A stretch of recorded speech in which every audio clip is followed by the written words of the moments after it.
wala man dagan.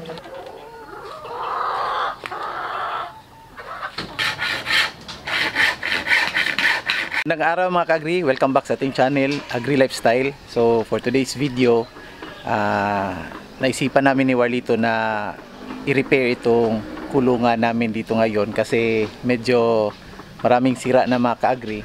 Ayan o. So yung problema namin mga ka-agri, ang hirap po humanap ng karpintero dito sa amin ngayon. So naisipan namin mag-DIY na lang muna. So kami-kami lang yung mag-repair nito mga ka-agri. So yung gagawin namin dito mga ka-agri, ayan, ito papalitan namin ito dito. Gagawin namin, lagyan namin ng kawayan para yung mga manok natin dito na sila kakain sa labas. So di na tayo papasok doon para maglagay ng feeds nila. So i-try namin ka-agri na magawa ito, itong apat.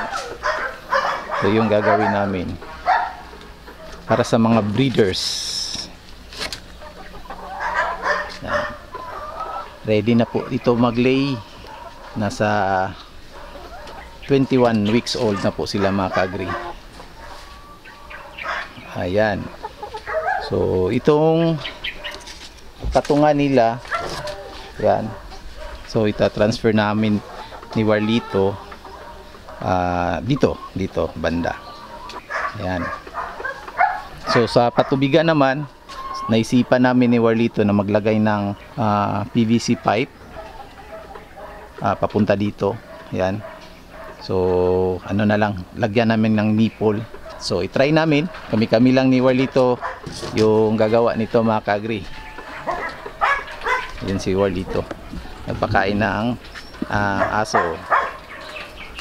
Yan. Hopefully magawa namin ni Warlito today. Yan. Samahan niyo po kami mga ka-agri. Let's go!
ni Warlito. So dyan sila papatong, tapos dito yung PVC sa labas. So bukas na lang namin tatapusin. Yan, kabalik na yung mga manok dito, pero yung iba andun pa, bukas na namin ipasok dito, lagay sa kanilang kulungan. Ayan mga ka-agri, syempre papakainin muna natin ng mga Madre de Agua.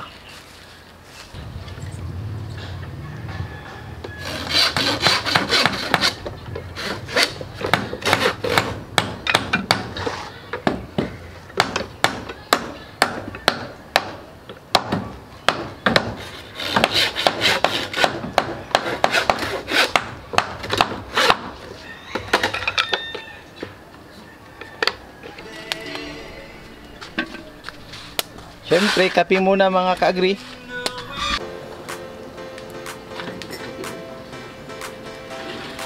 Ay, nga balata na ba yun? Balik naman na. Sarpagaling na. Kanang talat.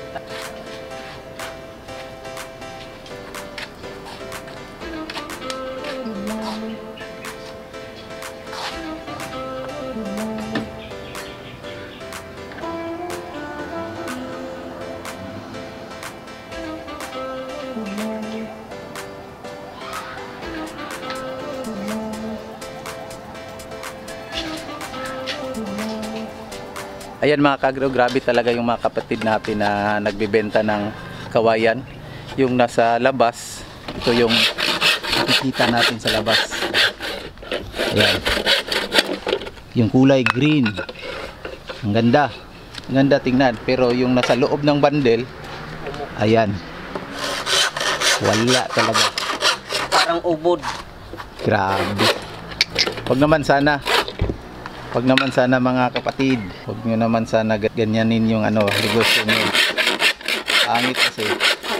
So bumili kami kasi nakikita namin maganda yung kawayan, bago. Tapos ayan, malapad, pero yung nasa loob brown na yung kulay. So old stock na. Ayan, nangingitim na ito. Tapos wala, may bukbuk na. Grabe. Problema talaga. So ayan mga ka-agri, medyo naka-half na tayo sa paggawa nito, saka pag-repair. So tatapusin namin bukas. So thanks for watching mga ka-agri, and salamat po talaga sa inyong suporta. Happy farming po. God bless. Bye bye.